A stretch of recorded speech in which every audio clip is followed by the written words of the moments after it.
យើងតែមើល Jurassic World ទាំងអស់គ្នាដែលគេចាប់ចាំងចាប់ពីថ្ងៃ3ខែកក្កដាហ្នឹងទៅណាហើយបើចង់ដឹង feedback មើលវីដេអូនេះឲ្យចប់ណាអូខេឥឡូវតំចេញមកពីមើលកុនហើយសុំ feedback ភ្លាមក្តៅហ្មងដន់តែចាំសាច់គ្រឿងនេះខ្ញុំបានតែមើលហើយ Jurassic World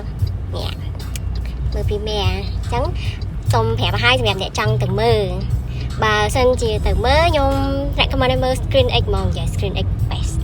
ចង់និយាយថាអារឿងហ្នឹងវាធំវាទលាយហើយនៅពេលដែលយើងមើល Screen X ទៅ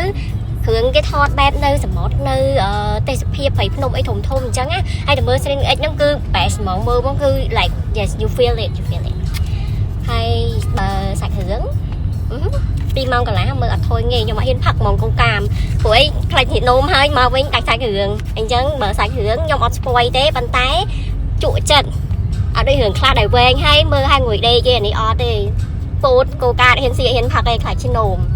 អាហ្នឹងតែប៉ុណ្្នឹងឯង feedback សាច់រឿងតែបើថាសាច់រឿងអីខ្លះអាហ្នឹងទៅមើលខ្លួនឯងទៅចង់ដឹងសាច់រឿងវាមិនម៉េចអូខ្ញុំសូមបញ្ជាក់មួយទៀតអាហ្នឹងធៀបចុងក្រោយរឿងហ្នឹងអត់មាន credit scene ទេអញ្ចឹងបាច់គួយចាំមើល credit scene ចុងក្រោយ